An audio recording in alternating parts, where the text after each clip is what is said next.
Bom dia, boa tarde, boa noite, a depender do horário em que cada um ou cada uma estiver nos assistindo. Sejam bem-vindos, sejam bem-vindas à jornada de debates eleitorais do CEFOR. O CEFOR é a Escola de Governo da Câmara dos Deputados e esta jornada de debates eleitorais é organizada por iniciativa do CEFOR e com a participação da Consultoria Legislativa. No encontro de hoje, que é o quarto encontro da nossa jornada, nós conversaremos um pouco sobre campanha na internet. O que os eleitores e candidatos precisam saber. Bom, para nos ajudar aqui nessa tarefa, recebemos com muita alegria, com muito prazer, dois estudiosos desse assunto, né? O doutor Malco Camargo, que é doutor em ciência política, com estudos na área de motivação do voto, é também especialista em análise de estratégias e cenários políticos eleitorais, tem experiência em pesquisa de percepção e de mercado, é professor da Pontifícia Universidade Católica de Minas Gerais e comentarista político em diversos meios de comunicação. Também estará conosco o doutor Alessandro Rodrigues da Costa, que já participou conosco aqui no primeiro encontro da nossa jornada de debates eleitorais. Seja bem-vindo mais uma vez. O doutor Alessandro, ele é doutorando em Direito Público, ele é mestre em Ciência Política, é especialista em Direito Eleitoral, coordenador da pós-graduação em Direito Eleitoral na APAB, professor universitário em Brasília e Goiânia, analista judiciário do Tribunal Superior Eleitoral e atualmente atuando como assessor jurídico da presidência do Senado Federal. Sejam muito bem-vindos, doutor Alessandro, doutor Malco, é uma alegria recebê-los aqui. Desde já eu agradeço em nome da Câmara dos Deputados, do nosso Centro de Formação e da Consultoria Legislativa, a boa vontade e a disposição de vocês dois de contribuírem aí com esse debate tão importante nesse momento. Qual é a razão de estarmos conversando sobre campanha eleitoral na internet? E aqui nós faremos um diálogo na perspectiva do eleitor e na perspectiva dos candidatos. Bom, as campanhas eleitorais, a propósito, as eleições, e aí nós tivemos a oportunidade de falar isso no nosso primeiro encontro, e a doutora Edilene, inclusive, nos chamava a atenção de que, na opinião dela, as eleições são o pulmão da democracia, porque as eleições renovam a democracia, renovam os mandatários, renovam as propostas, trazem pessoas novas para as instituições. Então, vimos que a eleição é algo de fundamental no processo eleitoral. Nós estamos acostumados, ou vivemos uma boa parte das nossas vidas, em um determinado formato de campanha eleitoral. Há, inclusive, uma expressão muito conhecida de todo mundo, que é o corpo a corpo eleitoral, né? O que era, ou o que é esse corpo a corpo eleitoral? É o contato direto entre as lideranças que se propõem a um cargo público, ou seja, os candidatos, e os eleitores. Então, é um contato face a face, mão a mão, mão no ombro, uma conversa, uma visita, e como em várias cidades, né, ou talvez a grande maioria dos municípios mineiros, tomando um cafezinho. Muito provavelmente, certamente, esse formato de campanha não será predominante nessas eleições. Nós teremos, na verdade, um contato muito reduzido entre aqueles que pretendem, ou que estão na disputa por um cargo público, e os seus eleitores, e as comunidades, e as lideranças comunitárias e sociais. Portanto, e exatamente porque esse cenário de dificuldade e de, como medida de saúde pública, uma redução sensível do contato social, a internet ela se abre como a grande ferramenta de contato e de diálogo entre os candidatos e os seus eleitores. Na verdade, eu posso dizer que, certamente, o espaço das redes sociais, propiciado pela internet como uma grande ferramenta de comunicação e de informação dos nossos tempos, será verdadeiramente um espaço onde se encontrarão candidatos, lideranças políticas, apoiadores e eleitores. Então, é fundamental que conversemos a esse respeito. Na legislação eleitoral, desde 2009, a internet começou a ser objeto de regulamentação. Nós temos uma lei eleitoral permanente, que é a lei número 9.503, de 1997, e a partir de 2009, se intensificando em cada reforma que essa lei sofreu, a internet mais e mais passou a ser objeto de regulamentação, dada a importância que a internet foi assumindo dentro das campanhas eleitorais e da comunicação entre candidatos e entre eleitores. E mais ainda, do próprio diálogo, da própria comunicação entre os eleitores e na produção e na divulgação de conteúdos de apoio ou de detração de um determinado candidato. Então, é fundamental que a gente, então, sabendo da importância que a internet assumiu no processo político-eleitoral, que a gente converse sobre a campanha na internet e nas redes sociais. Nós começamos essa nossa conversa com... Eu farei algumas provocações aos nossos conferencistas, são, na verdade, provocações iniciais, e que eles desenvolverão essas provocações tendo inicialmente como foco, no primeiro momento, o eleitor e, no segundo momento, os candidatos. Nós vamos começar com o Dr. Malco, que vai, então, trabalhar a campanha na internet na perspectiva dos eleitores.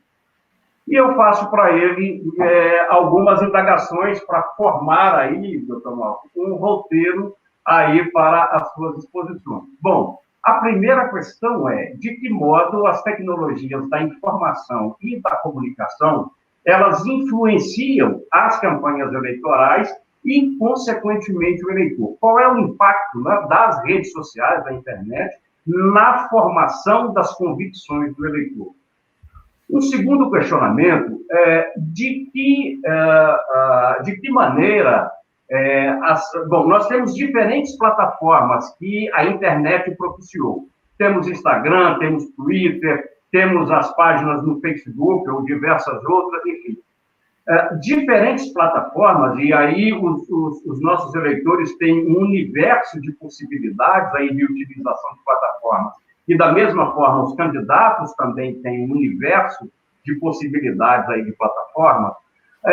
Qual deve ser a atenção em relação a uma plataforma e outra? Ou seja, diferentes plataformas supõem diferentes conteúdos, diferentes tratos com essas ferramentas.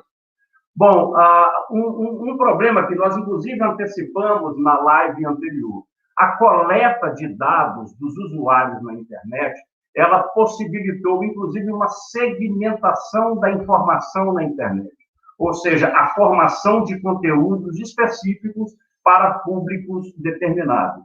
Gostaríamos que você abordasse também essa questão. Se, de um lado, essa captação de dados, ela permite uma formulação ou uma elaboração de conteúdos específicos, também não seria uma forma de invasão da privacidade do eleitor, da privacidade daquela pessoa que é usuário da internet?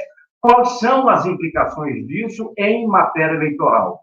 E aí, por fim, a nossa última provocação é quais são os cuidados que os candidatos devem ter no diálogo que eles estabelecerão com seus eleitores usando a internet como ferramenta.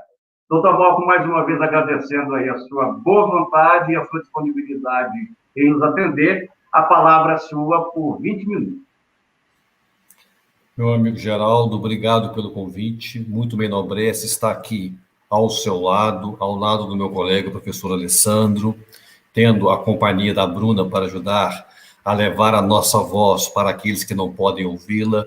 Então, eu parabenizo a Câmara dos Deputados pela iniciativa de promover um debate necessário e fundamental, frente a tantas incertezas. Nenhuma eleição, até o momento, foi igual à eleição será igual a essa que nós vamos viver em 2020. Esta eleição é completamente atípica.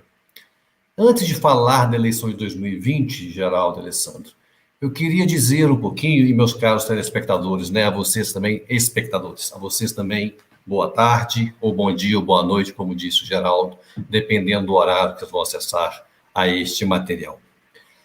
Vamos lá. A eleição de 2018 já foi muito atípica.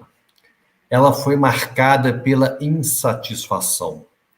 Tudo o que aconteceu na política brasileira de 2014 até 2018, tudo que foi revelado sobre os bastidores da política, todas as operações que ocorreram neste país, evidenciando certa faceta do comportamento de alguns agentes políticos nacionais, fizeram com que a classe política fosse altamente desvalorizada. E quando se desvalorizou a classe política, o eleitor desvalorizou junto a atividade política. E ao chegar nas urnas em 2018, o eleitor, com a sua insatisfação, se comportou mais ou menos quando alguém compra um produto chinês vindo de uma dessas lojas que vendem para o Brasil. O produto é tão barato, o produto vale tão pouco, que se chegar algo de muita qualidade, muito pouca qualidade, o eleitor não vê problema. Então, como o preço é muito baixo, ele não espera nenhuma qualidade. E foi assim que ele chegou nas urnas em 2018, manifestando então a sua insatisfação com o momento atual e buscando, naquelas alternativas oferecidas, quem estava à margem, quem estava fora ou no limite, quem era contra a atividade política. Então o eleitor votou negando a política. De lá para cá, felizmente, meus amigos e minhas amigas, muita coisa mudou. A pandemia, o enfrentamento de um inimigo mortal, cruel e silencioso, trouxe uma nova dimensão para a política.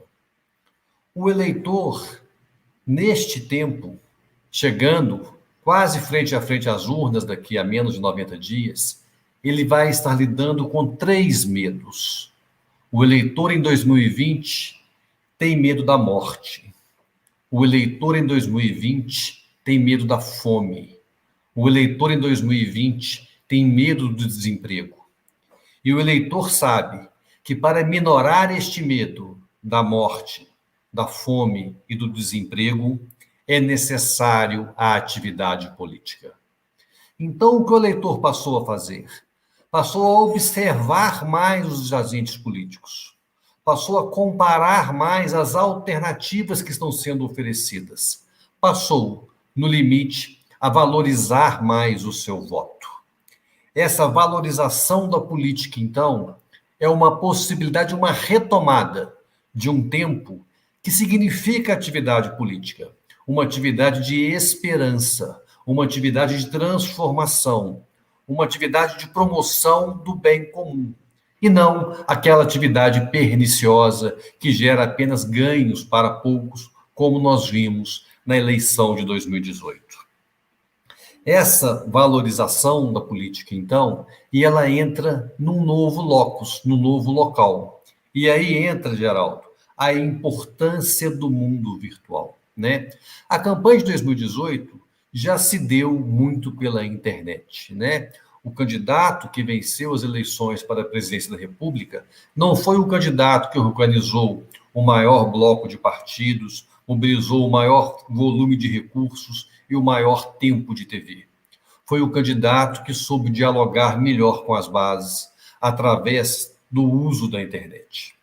E em 2020, a pandemia potencializou ainda mais a internet. As pessoas estão acostumando a cada vez mais usar essa ferramenta para se informar, para colher informações que o levem a tomar decisão, que ao colher informações que o levem a votar numa direção ou em outra. Então, a pandemia potencializou ainda mais o mundo virtual. E, de outro lado, uma outra vantagem, é triste dizer assim, né? Mas uma outra mudança que a pandemia trouxe. Uma mudança que é boa para a democracia. A pandemia e o mundo virtual diminui o peso do dinheiro nas campanhas eleitorais. Quanto menor o peso do dinheiro, quanto menor for o impacto do poder econômico das candidaturas, e este se dava muito mais na produção de comerciais de TV com tecnologia usadas no cinema, com a contratação de cabos eleitorais, com muito material de campanha nas ruas, em 2020 não será mais assim.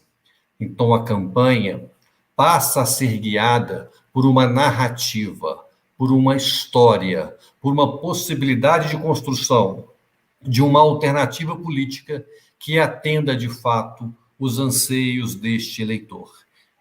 Nesse sentido, aquele velho modo de campanha, com dinheiro, com visibilidade, com muito papel, não existe mais.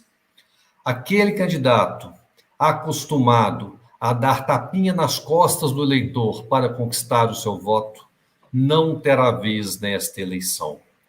O tapinha nas costas dessa eleição será o de adeus. Agora, o candidato tem que se relacionar com o seu eleitor. Tem que atender às demandas, tem que dar resposta e tem que contar uma história. E aí entra, já respondendo a sua segunda pergunta, o que o eleitor considera mais importante em uma disputa eleitoral? O eleitor em uma disputa, ele está preocupado com o que a gente chama de, nós especialistas chamamos de narrativa. O que é uma narrativa? Qual é a história que é contada? História sempre tem um tempo, um contexto e alguns personagens. No tempo de uma eleição, então, é fundamental explicar o que esse candidato tem para dizer sobre o hoje, o que ele fez ontem e o que ele vai fazer no amanhã. E uma diferença, porque nós todos sabemos que o hoje passará por grandes transformações. A pandemia não ficará para sempre e chegará um novo tempo. E neste novo tempo, qual é a alternativa? Qual é a proposta? Qual é a capacidade deste personagem de levar a sua cidade ou os seus eleitores a um tempo melhor? De outro lado, é importante também que a gente pense sobre a narrativa feita pelos nossos adversários. É importante ter consciência que a eleição é um jogo, é uma disputa que é tática. Por que ela é tática? O movimento de um candidato implica em movimentos de outros candidatos. Então, se diferenciar dos seus adversários, mostrando, principalmente, quais são as suas qualidades, e, com isso, denunciando quais são as fragilidades do seu adversário, será uma das principais estratégias desta campanha. E essa estratégia se dará à luz das redes sociais. Duas coisas que, às vezes, os candidatos se preocupam muito, o eleitor dá pouca importância. Tem muito candidato que se preocupa em fazer um bom plano de governo, em dizer quais são as suas propostas. Agora, papel ou rede social aceita qualquer coisa. O que o eleitor vai olhar, de fato, é qual é a trajetória daquele candidato e qual é a sua capacidade de implementar aquilo que ele está dizendo. Por isso, então, o eleitor não está muito preocupado com as promessas do candidato que são contempladas no seu plano de governo. E mais do que isso, o que o eleitor menos quer e que alguns candidatos mais fazem, que é falar do seu dia a dia, contar da sua agenda, falar o que ele tem feito na campanha. Então, ele vai tirar foto dos seus encontros, mostrar que ele é um cara popular ou uma mulher popular, mostrar que ele tem relação com muita gente. E o que o eleitor quer saber de fato é, dentro da sua trajetória, dentro da sua história, qual é a garantia que você pode conduzir a minha cidade em tempos ou para tempos melhores. Para fazer isso, ele vai usar as plataformas e as redes sociais. Nós temos que separar porque a campanha se dará em níveis diferentes. Ela se dará nas redes sociais, principalmente em 3 delas, e também nos chamados mensageiros, que é o WhatsApp ou o Telegram. Vamos falar primeiro das redes sociais. A penetração das redes sociais não é a mesma na sociedade brasileira. Nós temos 3 grandes redes que vão ter destaque nessa eleição, e por ordem de importância. A primeira, o Facebook. O Facebook é uma rede mais, digamos assim, democrática. Ela mistura texto e imagem. Ela permite uma construção de uma história através de uma imagem e ancorada em um bom texto. O Facebook atinge hoje a cerca de 60% a 70% da população, dependendo do estado desse país. A outra rede é a rede do Instagram. O Instagram já é um pouco mais limitado. Ele exige mais criatividade, exige mais investimento. É porque o foco dele está na imagem. E coletar uma boa imagem, os olhos de um bom fotógrafo, o recorte de uma fotografia que mostre uma boa interação entre candidato, eleitor e os problemas da cidade, não é para qualquer um. É um trabalho de profissional e um profissional muito bem qualificado para conseguir atender essa demanda que essa rede coloca. E, de outro lado, o uso de cards, de pequenas mensagens em material gráfico bem produzido, que chame a atenção do eleitor no meio daquela rede, também será um desafio das campanhas. E aí vem uma ilusão dessas 2 redes. Achar que basta eu já levar o conteúdo para a rede social para que eu conquiste a atenção e o engajamento dos eleitores. Aí vem a maior dificuldade desta campanha.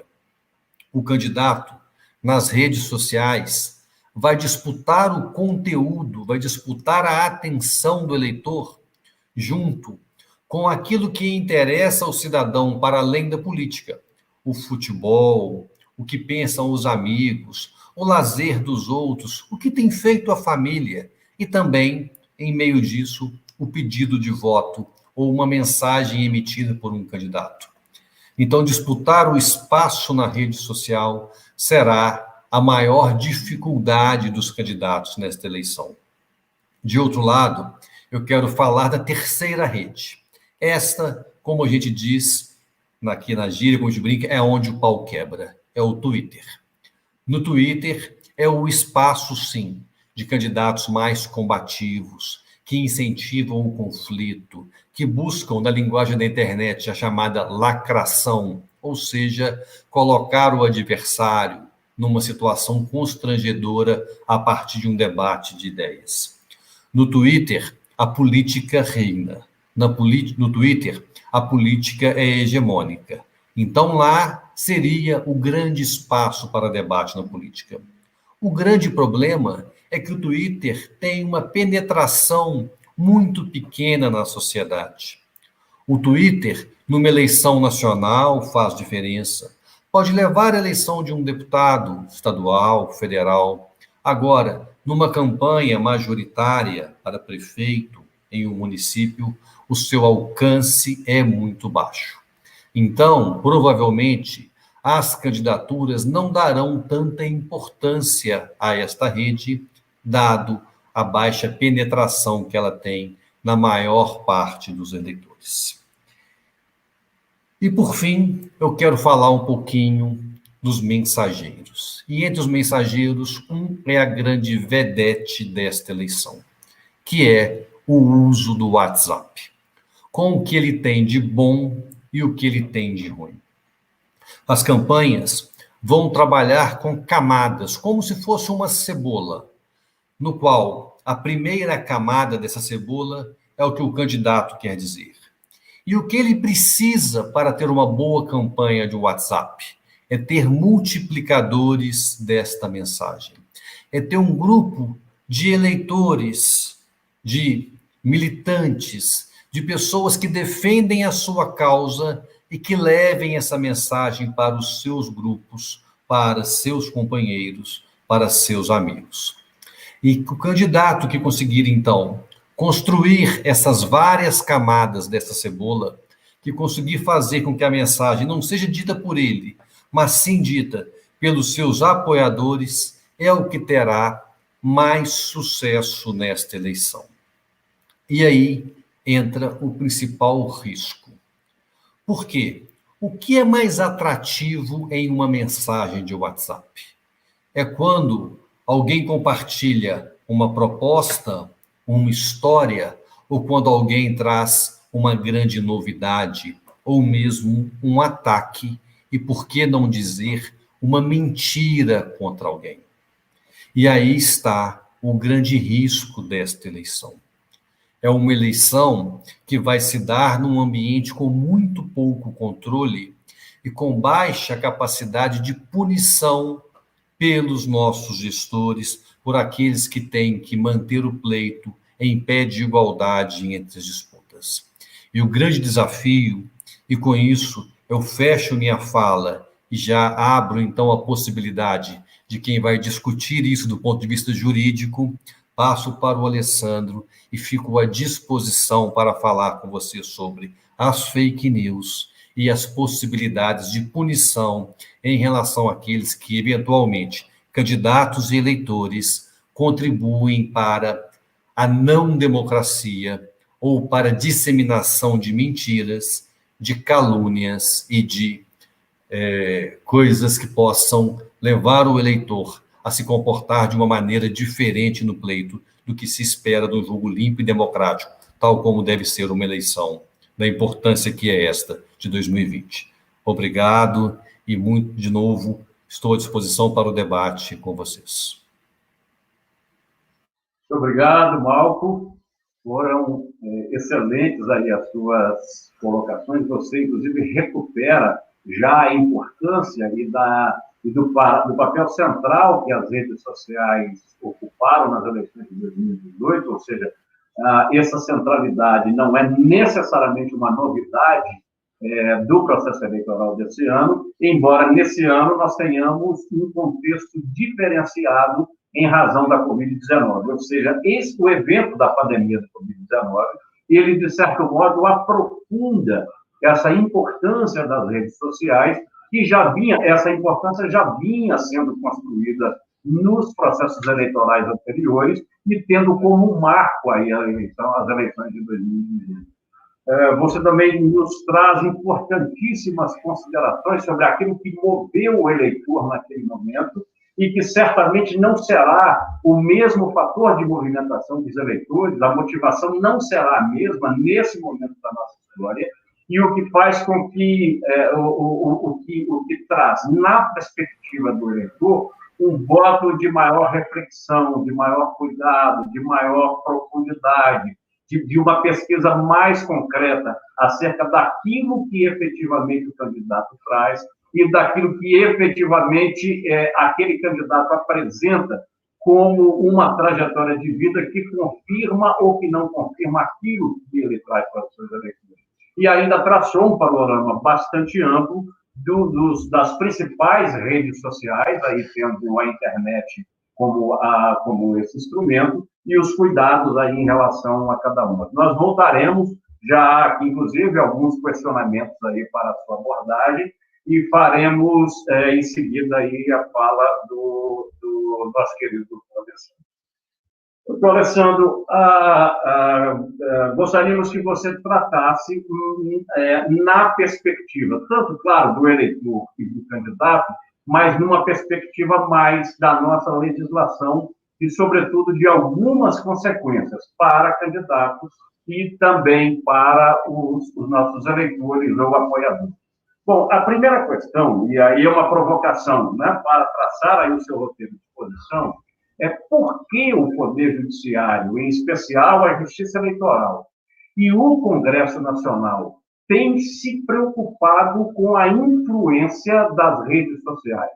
Trata-se de uma preocupação pertinente, ou seja, nós temos, então, uma resolução da Justiça Eleitoral que, ao falar de propaganda eleitoral, trata especificamente da internet. A lei eleitoral ela tem dispositivos específicos sobre a propaganda eleitoral na internet. O que justifica, é pertinente essa preocupação, tanto do Congresso Nacional quanto do Poder Judiciário em relação à internet? Bom, quais são as normas da nossa legislação eleitoral para a propaganda política na internet? Sabemos, então, que há um conteúdo, a propaganda eleitoral ela pode assumir diversos formatos, mas há uma norma, há uma normatização específica que, no fundo, ela tem conexão com as normas gerais para a propaganda eleitoral, para as campanhas eleitorais, mas que há também normas específicas para a campanha na internet. Bom, quais são os limites éticos e jurídicos para o ativismo eleitoral na internet? Sabemos que, da mesma forma, se houvesse um corpo a corpo ou uma maior proximidade entre eleitores e candidatos, teríamos, como temos, de uma maneira geral, em todas as eleições, um ativismo dos apoiadores, dos eleitores, porque é um momento de debate importante na sociedade. Qual é o limite, então? Quais são os limites éticos e jurídicos para esse ativismo que é natural que ocorra nas redes sociais? E, por fim, quais são as possíveis consequências jurídicas, né, em termos de penalidades, para candidatos ou apoiadores ou até mesmo eleitores que produzam e divulguem e repassam conteúdos falsos na internet. Doutor Alessandro, com a palavra por 20 minutos e aguardamos aí as suas valiosas colaborações sobre o tema. Obrigado, Geraldo. Obrigado aí mais uma vez ao CEFOR pelo honroso convite. Mais uma vez é um prazer estar aqui falando sobre direito eleitoral. Obrigado também ao doutor Malco pelas explanações. Acho que é um debate sempre válido falarmos sobre essas regras eleitorais, não só as regras eleitorais, mas o comportamento do eleitor e dos players numa campanha eleitoral. Obrigado a todos que estão aqui agora nos assistindo. E eu vou começar, Geraldo, respondendo a sua primeira questão, por que o Judiciário Legislativo tem se detido nessa questão relativa à normatização de procedimentos na internet. Teremos agora eleições para prefeitos e vereadores, e é importante, então, saber os limites, mas já começando respondendo, uma certa ironia no sentido de fazer um direito comparado. É claro que as realidades são diferentes, mas há algum tempo atrás, me lembro muito bem de um ex-ministro do TSE que foi acompanhar a eleição, na verdade era a reeleição de Obama nos Estados Unidos. E o candidato naquela ocasião, ele chega ao discurso, onde ele ia fazer o discurso para os americanos, com um helicóptero da presidência, né, o Eagle One.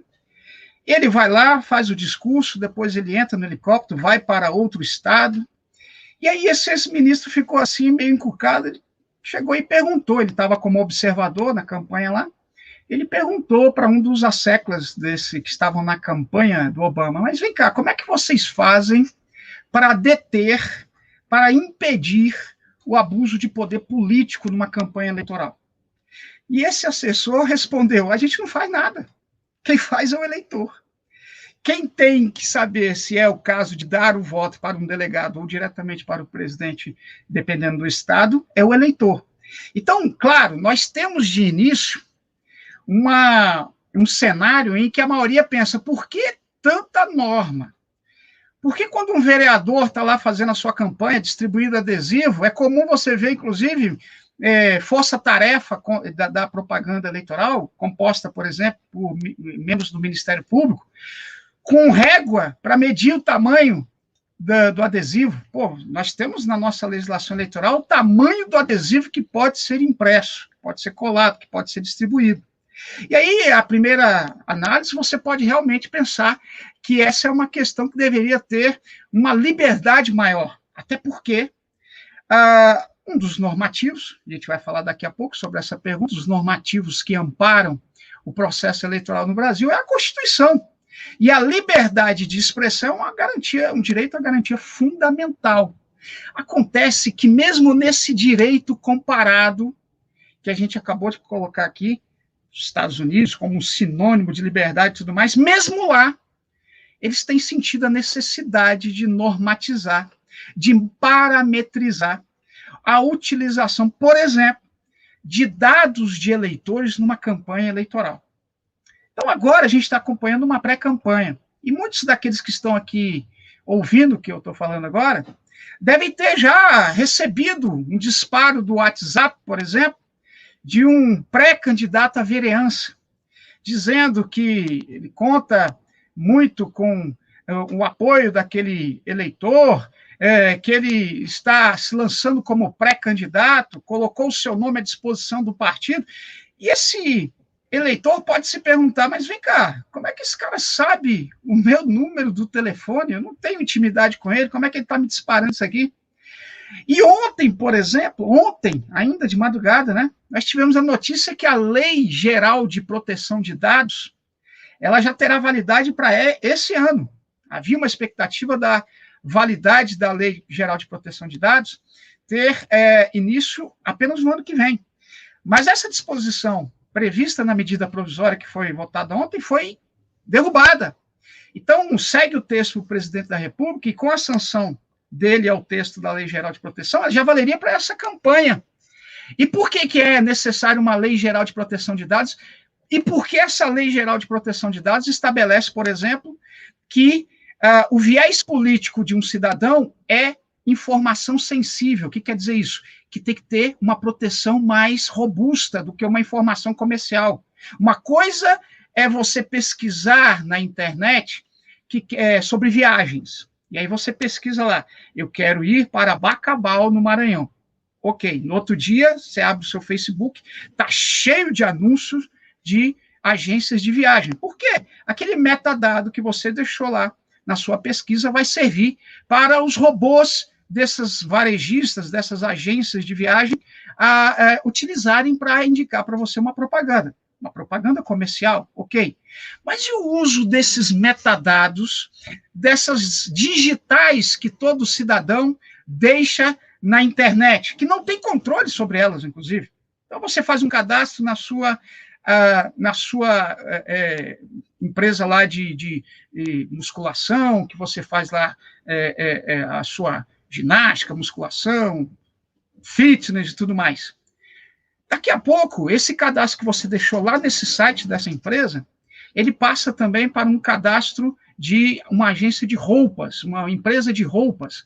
Daí a pouco, isso vai também para uma empresa que vai utilizar esse mesmo cadastro para educação, para te oferecer uma série de cursos. Pois é, essas impressões digitais que você deixa aí pelo chamado cyberspace, né, ou ciberespaço, é utilizada também numa campanha eleitoral. Para verificar, por exemplo, se o eleitor tem um viés mais confirmativo daquela campanha, se ele é refratário daquela campanha, se ele está em dúvida, e fazer a chamada propaganda fragmentada contra esses eleitores. Aí você ainda pode insistir.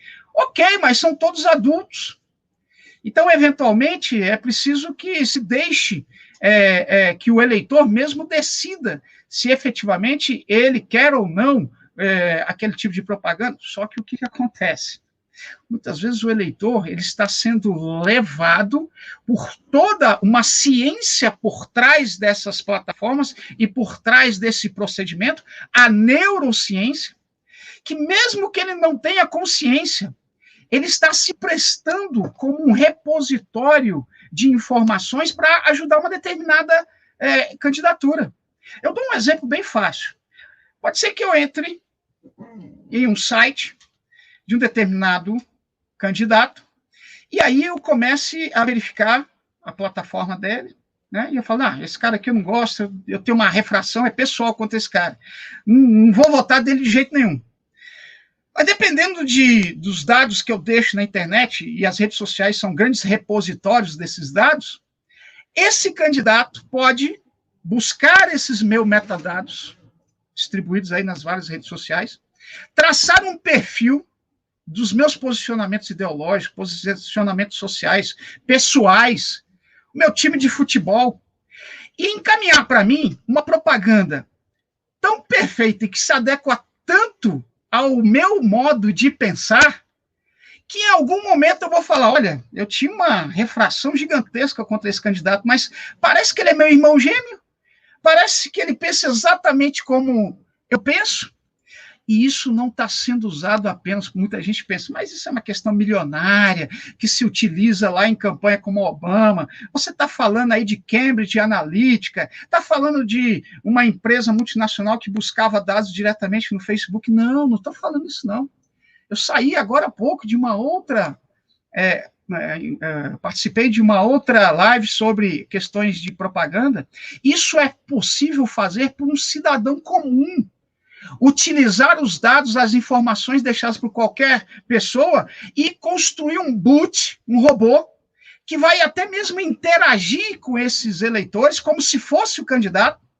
E essa interação vai ser específica para cada um daqueles perfis que ele já tem mapeados para distribuir essa propaganda fragmentada. Como eu disse, é possível, então, que você receba propagandas específicas para você. Não é para o segmento que você representa. É para você mesmo. Não é porque você é um médico que você vai receber uma propaganda fragmentada para médicos. Já se foi o tempo. É muito mais refinado do que isso. Fazendo com que você efetivamente esteja, inclusive, terceirizando o debate eleitoral durante a campanha. Você está interagindo com o robô. O professor Malco falou agora há pouco aí sobre a questão da fake news, que a gente vai tocar aqui também na questão legal quanto a ela, mas a fake news nada mais é quando há a distribuição maciça, principalmente muitas vezes massificada pelo uso de robôs, que são proibidos pela lei eleitoral. Quando há essa massificação desse discurso, acaba que ele fica artificializando o discurso. Você está interagindo com uma máquina que só repete notícias falsas. Nós temos aqui uma informação, buscada recentemente, inclusive, de que pelo menos 71% das pessoas que têm acesso à internet já se informam também pelo WhatsApp. Só que o que pode acontecer com o WhatsApp? O professor falou sobre isso, e eu considero o WhatsApp, nas eleições municipais, uma das ferramentas mais utilizadas para o bem e para o mal, mais influenciadoras, inclusive em municípios pequenos. Claro, estamos falando aqui que 25%, precisamos falar, que 25% dos municípios brasileiros não têm acesso nenhum à internet ainda. Então, obviamente que nesses municípios, a forma como vai se dar o processo eleitoral é muito diferenciado do que na maioria dos municípios, que já houve uma migração desde 2016 do material impresso para o material virtual. Tirado alguns exemplos peculiares, específicos, que têm acesso à internet, mas a cultura local ainda é daquela questão de bater na porta, entregar o folder físico para o eleitor, a grande maioria já vem migrando desde 2016 para as redes sociais, para a internet, até porque é mais barato e alcança mais pessoas. Mas imagine, então, essas pessoas em municípios, um vereador, por exemplo, que encaminha pelas redes digitais, né, informações falsas, dispara pouco antes das eleições várias informações falsas, alimenta essas informações com perfis falsos na internet, robôs, chamados bots, que, como eu disse agora há pouco, O seu sobrinho aí de 12 anos, basta ele assistir 2 vídeos da internet que ele sabe configurar um robô falso.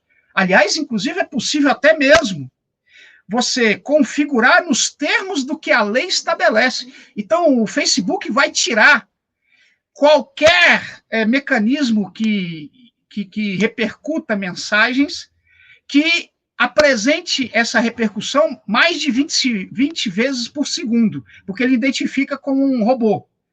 Mas basta que você configure de uma maneira diferente. Não vou repercutir 20 vezes por segundo, vou repercutir 15 vezes por segundo. Estou fugindo, então, até mesmo do marco legal. Eu consigo fazer um robô que está dentro da legalidade para impulsionar notícias falsas. Então, é dentro desse cenário que acaba por, muitas vezes, influenciar. Eu não vou chegar ao extremo de falar resolve uma eleição, decide uma eleição. Em alguns casos pontuais que eu estudei, até decidiu mesmo. Mas não vou chegar a esse extremo. Mas há uma influência muito grande dessas ferramentas, sem que tenhamos mecanismos efetivos para inviabilizar isso. A Justiça Eleitoral não tem isso. A gente vai falar daqui a pouco sobre a questão das sanções e dos mecanismos. Ok, já existe há muito tempo essas sanções. Se você é eleitor, por exemplo, compartilhar uma pesquisa não registrada, e se ela não é registrada, é o que se considera já como sabidamente falsa, você pode ser multado em R$53 mil, você eleitor. Ah, mas eu não sou candidato. Não, é aquele que compartilha essa notícia sabidamente falsa. Uma pesquisa não registrada supõe que você sabe a lei, você não vai se escusar da lei, e a lei diz que as pesquisas, a partir de 1º de janeiro do ano das eleições, devem ser registradas, e o não registro dessas pesquisas, o que vai ensejar? Vai ensejar que ela é uma pesquisa falsa, é uma pesquisa que apenas tenta influenciar negativamente o resultado do pleito e a influência em cima, obviamente, dos eleitores. Bom, por conta disso, é que nós precisamos de um ativismo, nesse caso aqui, parlamentar, então não é nem ativismo judicial. Não se pode dizer que, quanto a essas eleições, a Justiça Eleitoral ela legislou, muito pelo contrário, até mesmo para a questão mais pragmática, mais rápida, que era a questão da mudança do calendário eleitoral. A Justiça Eleitoral procurou conversar com o parlamento, levou dados para o parlamento, para que o parlamento pudesse, então, conversar entre si, tanto a Câmara e o Senado, junto com a Justiça Eleitoral, e entraram num entendimento que realmente era necessário viabilizar a mudança do calendário para que tivéssemos eleições, mas, normativamente, em algum sentido, é sim necessária essa intermediação. Preste atenção, eu não estou dizendo que toda reforma eleitoral tem sido produtiva, não é isso. Eu estou dizendo que no campo da propaganda virtual, tendo em vista as inúmeras possibilidades de utilização dessas ferramentas e o pouco mapeamento, basta você buscar na Lei 9.504. Lá você não vai... Se você tiver 10 perguntas sobre o que pode e o que não pode na propaganda eleitoral, na internet, se você tiver 10, você vai sair, depois de ter lido a lei, com 3 perguntas respondidas no máximo.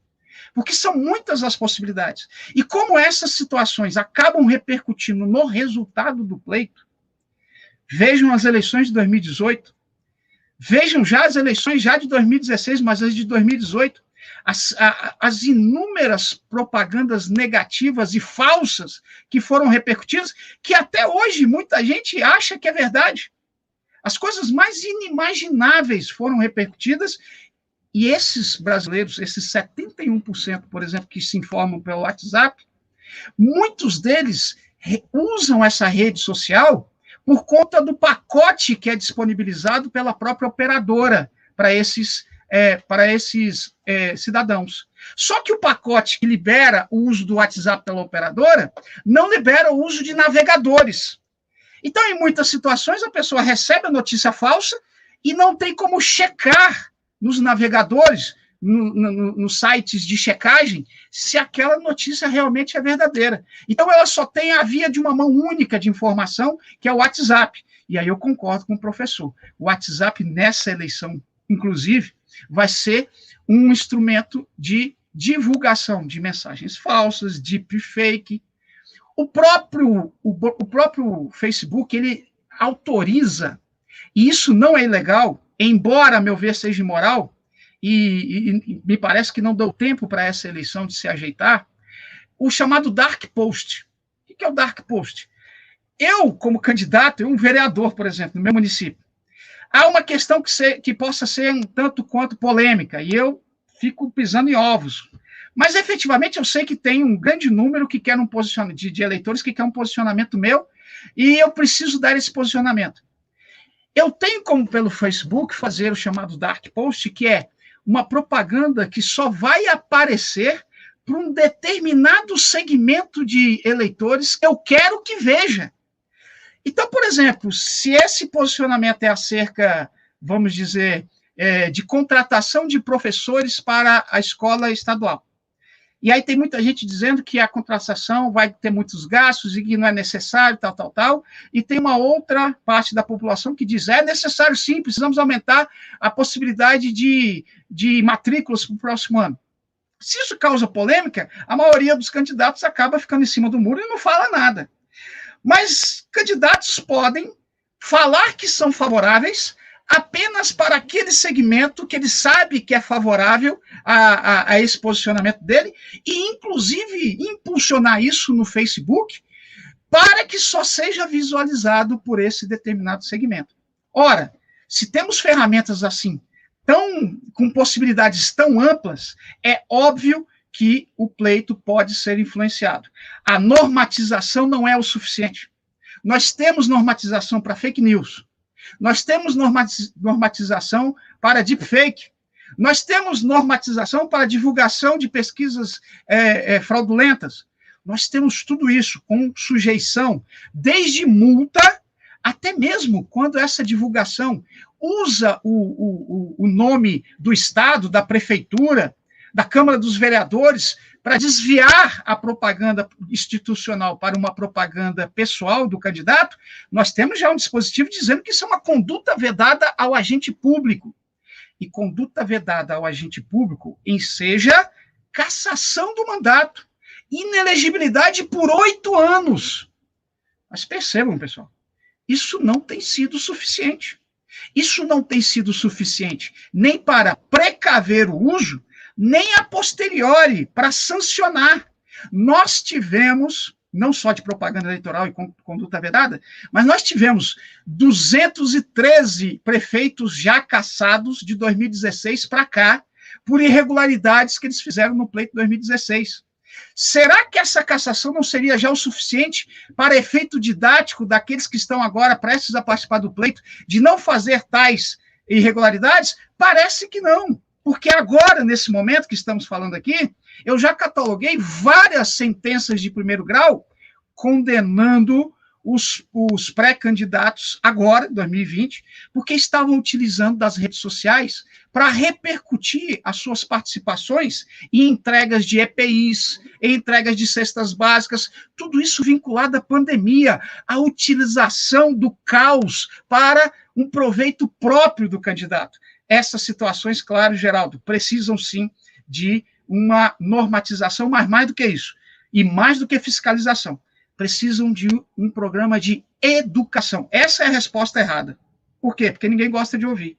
A gente vai passar pelo menos 2 ou 3 gerações ainda discutindo essa mesma situação, porque é preciso mudar a arquitetura da situação, não impor mais multa, não impor mais penalidades, não criminalizar, mas mudar a arquitetura no sentido de educar as pessoas que, se elas contribuírem para um pleito eleitoral absolutamente viciado, elas estarão sendo prejudicadas. Sei que a resposta não resolve, sei que a resposta parece até muitas vezes lacração, mas efetivamente o que eu posso falar pragmaticamente é que nem a Justiça Eleitoral, nem o nosso parlamento, nenhum conjunto de leis consegue evitar a influência nefasta de se utilizar as redes sociais não para o caminho da normatização que está imposta pela resolução, pela Lei 9.504, pela Constituição, mas para ter proveito próprio, tirando a paridade de armas dos demais concorrentes. Geraldo.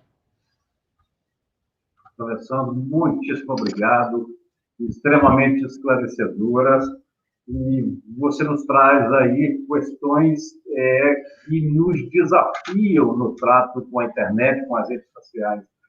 Inclusive,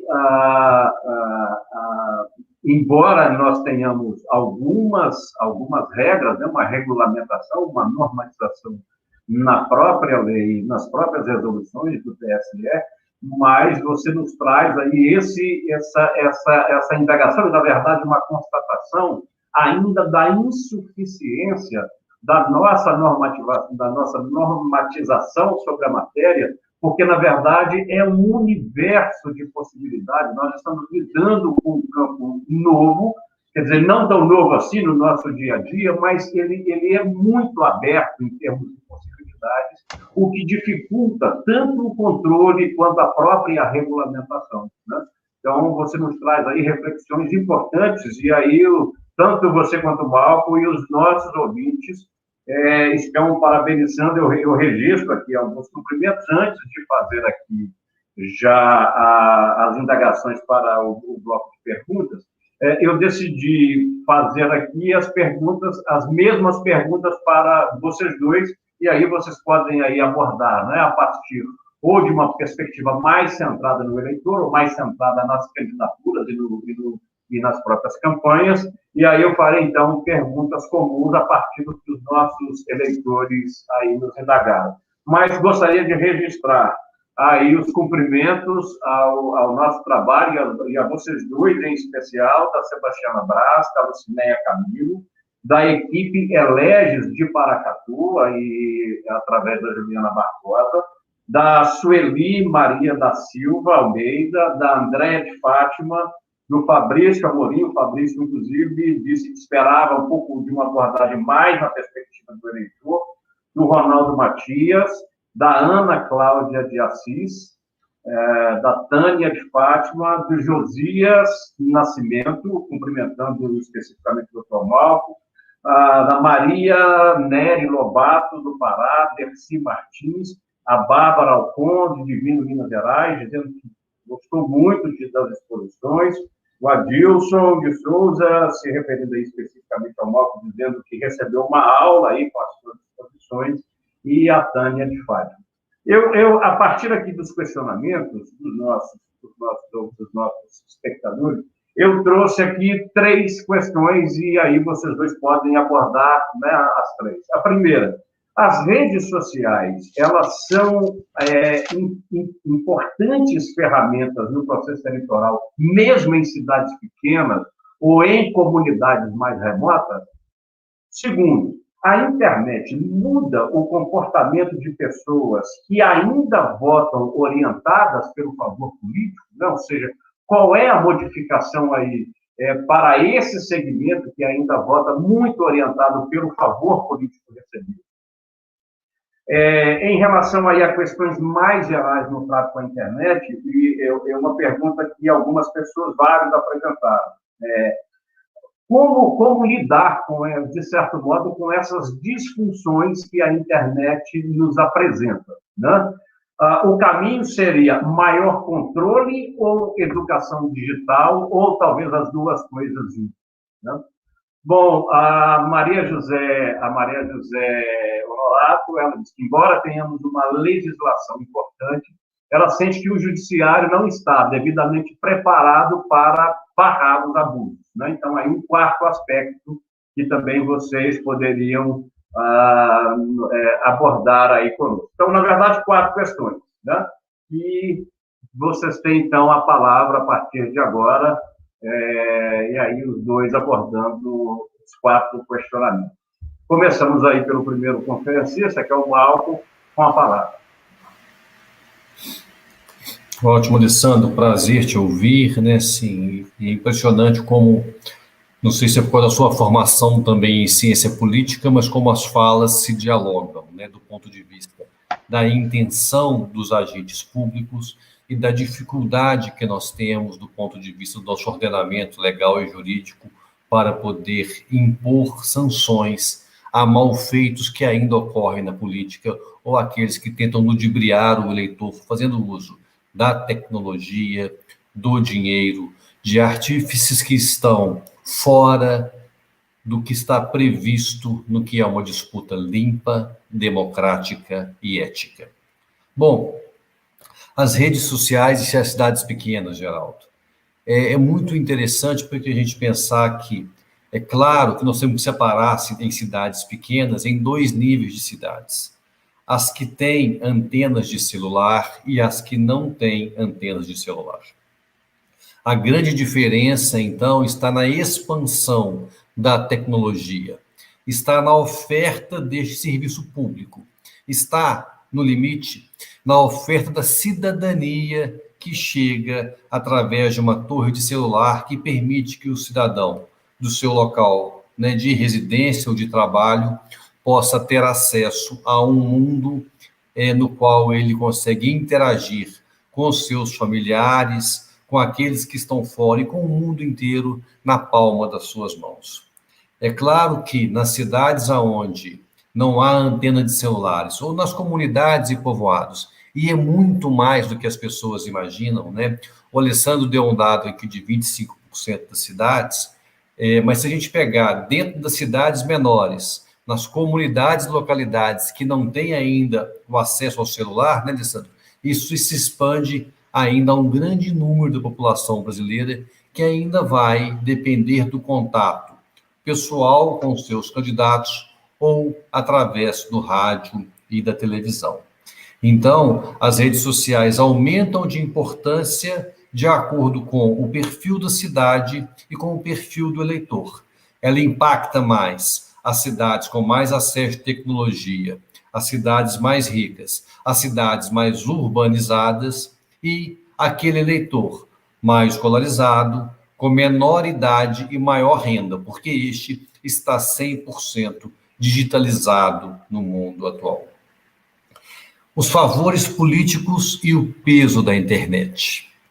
Qual que é o grande desafio de um candidato a romper uma estrutura que tem de gratidão entre um eleitor e um político que fez alguma benfeitoria num passado próximo, seja um transporte, uma cirurgia, um exame, ou alguns crimes, como o pagamento de uma conta de luz, um dinheiro dado para uma obra, uma reforma de casa. Isso continua acontecendo e isso gera vínculos com o eleitor. Agora, o que a internet traz é uma possibilidade de um debate sobre esse fato. Na interação entre outros candidatos com esse mesmo eleitor, pode-se deixar claro o quanto que essa prática é perniciosa em relação à democracia. O quanto que essa prática não contribui para que a política pública seja de acesso a todos e ela possa continuar a ser um benefício específico e passado, o que é o pior, né? Porque o eleitor, uma eleição, é como um para-brisa de um carro. É necessário olhar para frente, é necessário pensar o que vem por aí. E aquilo que já veio é importante que fique no passado, no que tem de bom e no que tem de ruim. A outra pergunta se refere com o controle, né? E aí entra os maiores desafios. E é legal a gente pensar, porque não é uma novidade a necessidade do controle. Nesta eleição, Alessandro, nós falamos das redes sociais, do WhatsApp. Mas eleições passadas, 10 anos atrás, nós falávamos dos e-mails falsos que circulavam nas várias caixas de mensagem de todos nós. E qual foi a vacina para os e-mails falsos? Foi o eleitor parar de acreditar naquilo que chegava através desses e-mails. Então, o eleitor começou a desconfiar daquilo que vinha, que chegava na sua caixa de mensagem. E, a partir daí, os partidos e candidatos começaram a diminuir na incidência dessa propaganda. Nas redes sociais, nós temos mais um aliado e nós temos que trazê-los para essa conversa, né? Nós temos que falar que as empresas que gerem essas redes precisam de manter a sua credibilidade ao longo do tempo. Então, é importante destacar o papel que o Facebook, o papel que o Instagram terá no controle de perfis nesta eleição. no controle de disparos automatizados, como disse o Alessandro. Ou seja, é fundamental que, se essas empresas buscam a sua sobrevivência ao longo do tempo, buscam a longevidade do seu negócio, contribuam também para que haja uma maior fiscalização e uma menor incidência de notícias falsas nessa rede. O que ela traz de muito complicado em uma disputa é porque o peso de um amigo, o peso daquele famoso tio do WhatsApp, é o mesmo do apresentador do jornal de uma grande rede de TV.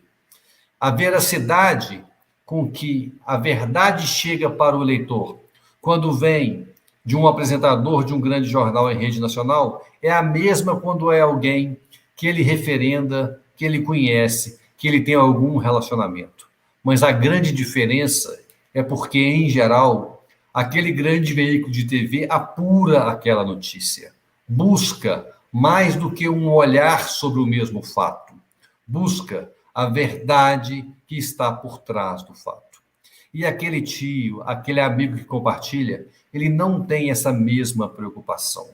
Então é fundamental que o eleitor aprenda que, para que a notícia tenha validade, ela tem que ter uma verossemelhança, ela tem que fazer sentido, ela tem que ter um espectro comprobatório que seja, de fato, justificável uma mudança de opinião. Então, o eleitor também tem que se educar a aprender que a apuração e a versão valem mais do que o fato. O fato, por si só, não é uma notícia que deve ser compartilhada. E mais ainda, a mentira criada como fato, as chamadas fake news, essa sim tem punições no nosso ordenamento para isso. E o nosso judiciário, por fim. É claro que ele faz avanços e em cada eleição ele cria novas ferramentas. Em cada eleição, é importante dizer, doutor Alessandro, ele pune mais do que na eleição anterior. Novos mecanismos de punição chegam e que são aplicados. Se a gente comparar, o número de prefeitos cassados nessa legislatura é maior do que nas eleições anteriores, ou seja, o judiciário vai criando mecanismos para punir malfeitos. Agora, é claro, a justiça sempre corre atrás daqueles que executam o crime. Então, não há de se esperar que preventivamente a justiça dê conta de todos os artifícios e todas as capacidades que aqueles que querem ludibriar o eleitor para ter benefícios no processo eleitoral possam aplicar numa disputa. Então, é um avanço. De um lado, o eleitor, de outro lado, aqueles que regem os negócios virtuais, as empresas que estão por aí, e de outro lado, a justiça e os tribunais superiores, tanto o eleitoral quanto os procuradores municipais que acompanham as eleições em cada um dos municípios brasileiros. É isso, continuo à disposição. Geraldo, doutor Malcolm e todos que nos assistem, né? Eu, como grande parte aqui, eu concordo com o doutor Malcolm, eu vou até aproveitar esse momento para tentar esclarecer, ou pelo menos ilustrar, na verdade, por que eu adiro a essas palavras do doutor Malcolm. E entendo também que, mesmo em municípios menores, há uma influência muito grande nas eleições, claro, fazendo aquele recorte de que 1 a cada 4 brasileiros não tem acesso à internet. Então, a gente depreende daí que 25% não teriam acesso à internet. Mas é preciso observar, inclusive, que esses cerca de 46 milhões de brasileiros que não têm acesso à internet, eles têm um aprofundamento desse distanciamento na zona rural, por exemplo. Aí, o índice, inclusive, daqueles que não têm acesso à internet é superior até mesmo a 50%. Então, nesses locais, é óbvio que nós teremos aí uma campanha, como a gente costuma chamar, a moda antiga, mais do corpo a corpo, ainda não se tem como adaptar totalmente as questões relativas às redes sociais, aos cards digitais, porque, infelizmente, nós não temos uma infraestrutura num Brasil continental que alcance todos. Mas a gente está falando aqui de um problema que ele alcança a grande maioria dos brasileiros e das eleições, que é essa influência digital. Então, vamos lá, aproveitando para ilustrar as palavras muito esclarecedoras agora do Dr. Malco, quanto, inclusive, o papel do judiciário e do parlamento no sentido de tentar prevenir, ou pelo menos dar o efeito didático. O judiciário tem dado o efeito didático, caçando diversos players e tornando, inclusive, inelegíveis. Então, na minha fala anterior, inclusive, eu falava que isso por si só deveria ser um fator importante para que muitos candidatos não fizessem essas irregularidades, mas não tem adiantado. Como o próprio professor Malco falou agora, cada eleição aumenta mais. Claro, tem aumentado o número de candidatos também. Né? Há 20 anos atrás, nós tínhamos aí cerca de 30% a menos de número de candidatos. Tem aumentado o número de candidatos. O fim das coligações para os cargos proporcionais deve incidir também num número maior, inclusive, de candidatos para essas eleições. Espera-se aí quase 600 mil candidatos. Mas e essa influência total essa influência digital sobre tudo isso? Um exemplo. O artigo 57b, lá da Lei 9.504, ele estabelece que, por exemplo, um pré-candidato à vereança, ele pode ter lá um site dele, onde ele faz um blog diário, e esse pré-candidato, ele pode começar, por exemplo, há 2 anos atrás, encher esse blog com diversos questionamentos políticos, sem ainda se colocar como um pré-candidato, mas incitando um debate político naquele município, e cada vez ele tem mais pessoas aderindo ao site dele, seguindo ele, ou na rede social. E aí o que acontece? Em determinados momentos ele pode até impulsionar, porque por enquanto é apenas um site de um cidadão, impulsionar para mais pessoas aderirem e seguirem ele no site, no YouTube, nas redes sociais. Bom, o fato é que esse rapaz, então, essa pessoa, que ainda vai ser um pré-candidato à vereança, acaba tendo um número significativo de seguidores nessa sua rede social, nesse seu site, nesse seu blog. O artigo 57b da Lei 9.504, ele estabelece que o candidato, quando se registrar, tem que informar o endereço eletrônico de onde ele apresenta a sua publicidade eleitoral, e esse endereço eletrônico pode ser este que ele já mantinha antes.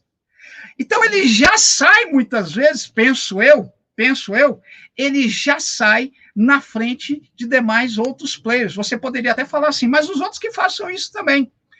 Acontece que quando a legislação estabelece a manutenção desse sítio, ela está levando a pré-campanha lá para extentores que a gente ainda não consegue nem alcançar. Eu posso fazer isso há 3 anos antes das eleições. Fazer com que diversos simpatizantes à minha pessoa depois se transformem em eleitores. Então, quando a gente fala que nós temos normatização, temos. E nós temos essa normatização aí, dizendo que ele pode utilizar. E agora, quando ele utiliza isso como um dado interessante, por exemplo, no nosso parlamento federal, nós temos 20% de deputados eleitos que são influencers. Nós temos um deputado, aqui por Brasília, que ele não pisou em Brasília para fazer a campanha dele. A campanha dele foi altamente virtual, totalmente virtual. E ele foi eleito. Então, é necessário ter parâmetros? É necessário. Temos normativos? Temos. Como eu falei para vocês, tem multa, tem possibilidade de cassação por conduta vedada, há possibilidade até mesmo de ação penal pela divulgação de fatos sabidamente inverídicos. Mas é preciso avançar. Respondendo à última pergunta, a Justiça Eleitoral está preparada para esse universo de propaganda virtual? Não. Não está preparada a Justiça Eleitoral brasileira, não está preparada a Justiça americana, não está preparada a Justiça da Inglaterra.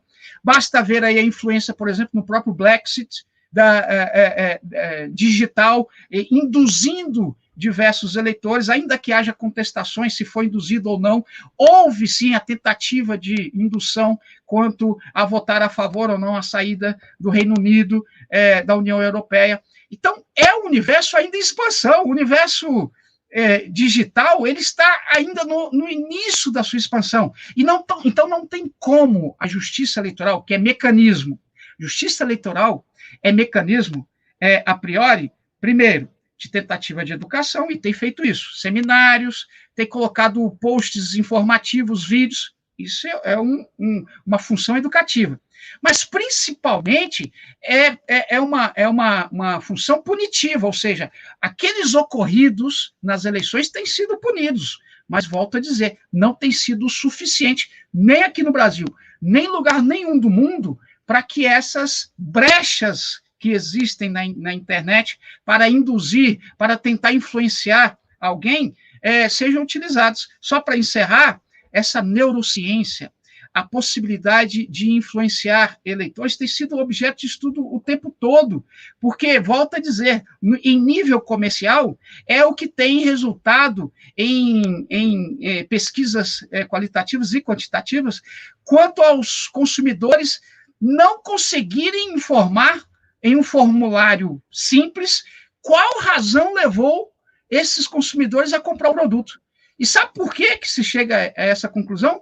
Porque eles mesmos não sabem por que compraram, porque foram induzidos por situações de neurolinguística, neurociência, de gatilhos, de viés de confirmação, que eles não perceberam que estavam envolvidos. É esse sempre o meu grande medo da influência digital e da propaganda, principalmente a digital, porque alcança mais pessoas, no processo eleitoral, porque as pessoas acham que estão participando do debate, mas não estão participando do debate.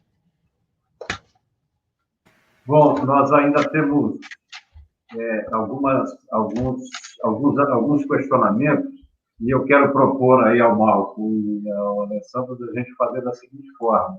Eu vou apresentar aqui os questionamentos, e vocês, aí pela mesma ordem, o Malco primeiro e o Alessandro em seguida, cada um faz aí as suas, já procurando responder, tanto quanto possível, aos questionamentos que foram feitos, mas já também fazendo as suas considerações finais, porque nós já estamos aqui nos encaminhando para o encerramento do nosso encontro de hoje. Né? Ele passou voando.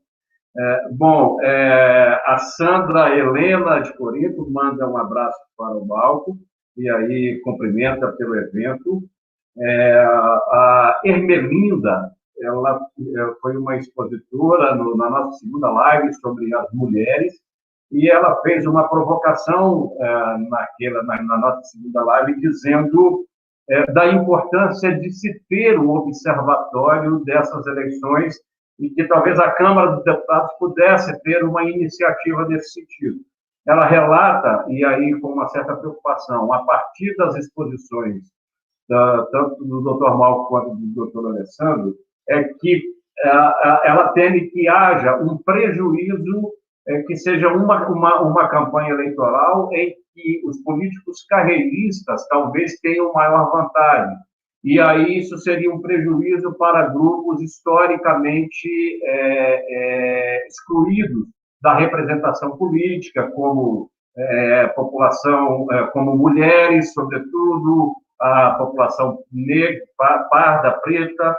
Então, ela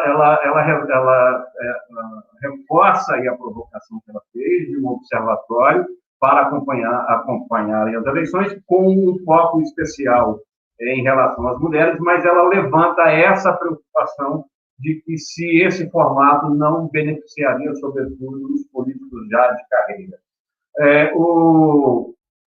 O Cordovil, ele pede, de certo modo, já abordado, um pronunciamento, aí, um comentário sobre o papel do Facebook e do WhatsApp, sobretudo para a eleição de vereador.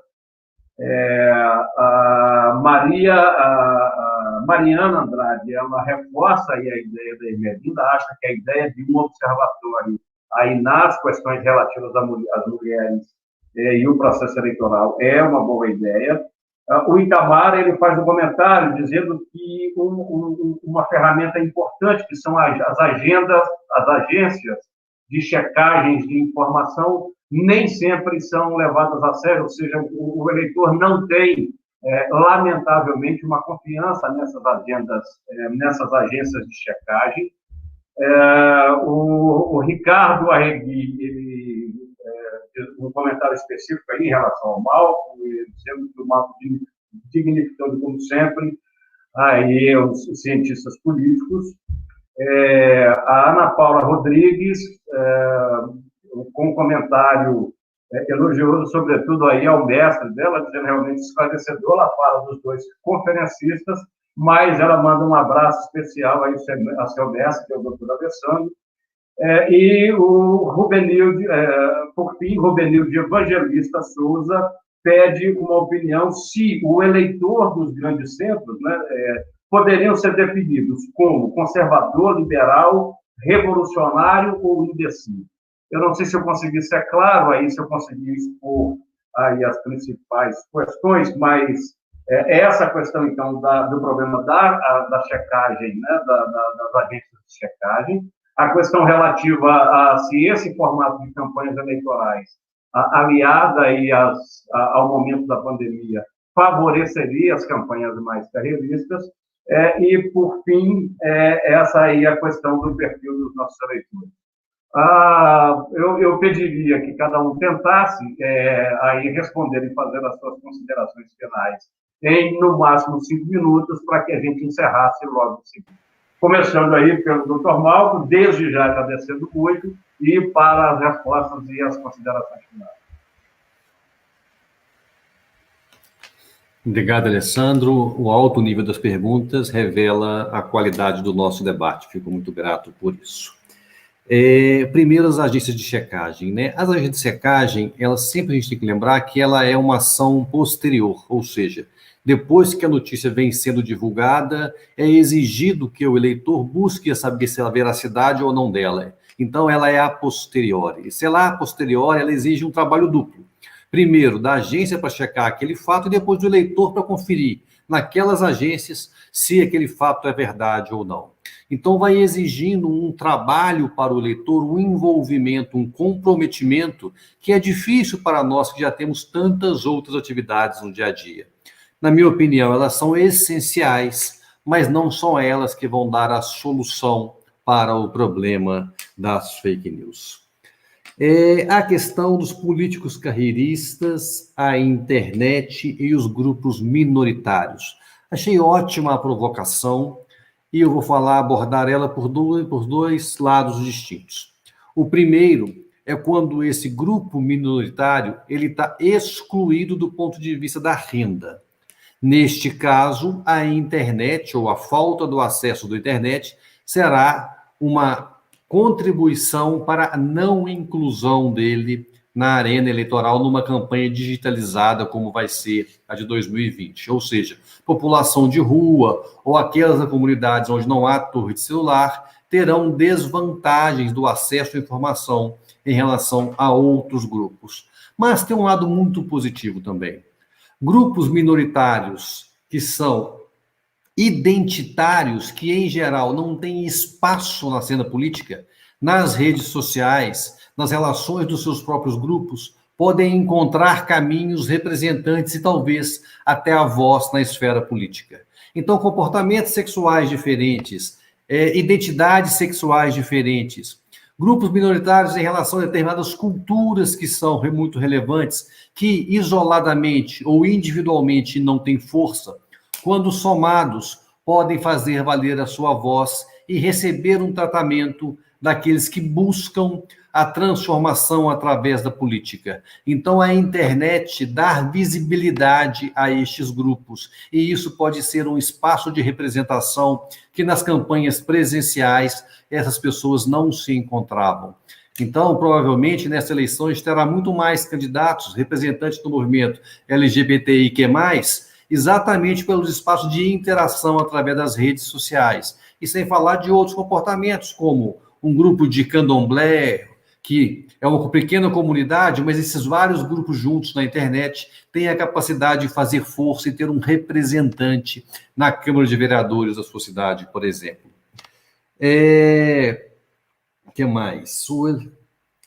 O que é o eleitor dos grandes centros, né? Essa pergunta ela é bastante interessante, eu acho que ela vale uma live, fica a sugestão para o Geraldo aí, que é o organizador, que é um pouco para onde vai caminhando o eleitorado brasileiro, um pouco da cultura política, né?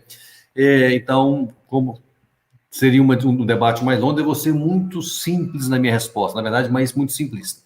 O eleitor caminha mais para ser mais conservador nesta eleição. Não é conservador como na eleição de 2018, mas ele não é progressista como ele era nos anos 90 e nos anos 2000. O eleitor está tendo uma inflexão nos seus valores e o uso desses valores por algumas lideranças tem levado a uma reflexão. Então, o eleitor já foi mais à direita do que ele é hoje, mas ele ainda está distante do comportamento progressista e um pouco afastado do centro. As nossas pesquisas mostram que o eleitor vai caminhando da direita para a centro-direita na maior parte das cidades. É claro que quando eu estou falando isso, estou falando uma síntese da cidade, o que não quer dizer que um candidato de esquerda tenha menos chance de ganhar uma eleição do que um candidato de direita, bastando ele compreender como se relacionar às demandas desse público. E por fim, meu amigo Alessandro, eu queria usar o exemplo que você disse do consumidor, né? Quando ele compra um produto numa loja sem ter a justificativa que ele foi levado a essa compra a partir do uso da inteligência artificial, neurociência e neurolinguística, levando a um determinado comportamento, quando isso é na esfera privada de consumo, o prejuízo é a perda financeira ou o uso de um produto que você não queria muito utilizar.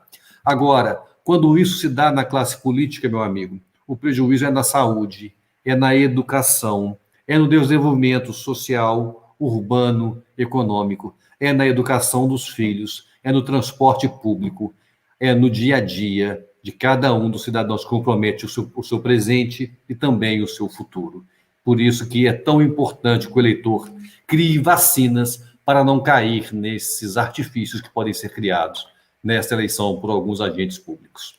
Muito obrigado, Geraldo, pela oportunidade.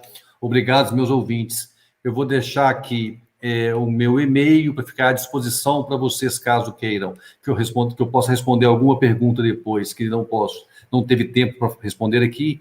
O e-mail é malco, M-A-L-C-O, @institutover.com.br. Obrigado a todos, então uma boa tarde.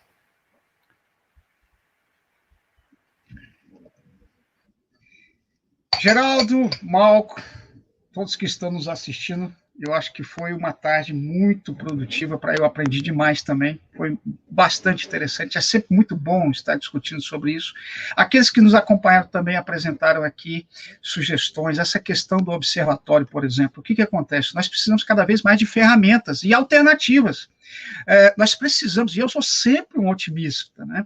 Eu entendo que discussões, por exemplo, sobre mudança de sistema eleitoral, que vem mais para frente, participação de mulheres, essa semana a resposta à consulta da deputada Benedita quanto ao financiamento de campanhas exclusivamente de negros e negras, candidatos e candidatas, é essencial para a gente evoluir, a gente atualizar efetivamente os nossos anseios para uma campanha eleitoral. Então, o Observatório de Mulheres, por exemplo, seria uma iniciativa bastante bem-vinda, até porque existem mecanismos de observatórios internacionais, mas há algumas peculiaridades no Brasil que não existem em outros lugares, até porque não necessitam. Essa questão, por exemplo, da cota feminina, que por enquanto ainda é cota feminina, porque a lei diz apenas de cada gênero, né? Mas a gente ainda tem essa dificuldade para as mulheres poderem ser encaminhadas como candidatas, por isso a gente chama ainda de cota feminina. É uma questão que, por exemplo, a Argentina, a Bolívia, o Uruguai, eles têm resolvido isso, é uma paridade muito próxima de cada gênero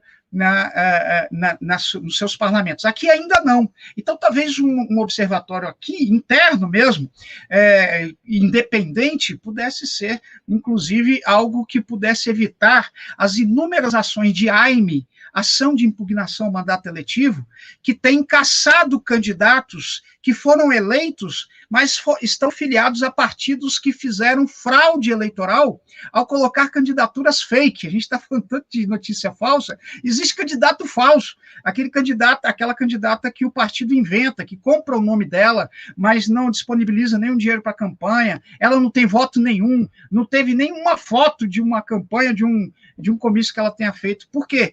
Porque os partidos acabam partindo para o lado, segundo eles, mais fácil, de apenas comprar nomes para cumprir a cota do que efetivamente fazer o que eles deveriam fazer, que é o quê? Mais uma vez, uma educação partidária. Chamar as mulheres para o partido, vivenciarem a vida partidária, entenderem a importância delas no jogo político. Os partidos não fazem isso na maioria das vezes. E aí, depois apelam para essas candidaturas fake. Então, a gente tem que evoluir demais. O observatório seria, sim, um mecanismo interessante. As agências de checagem, eu concordo totalmente com o professor Malco.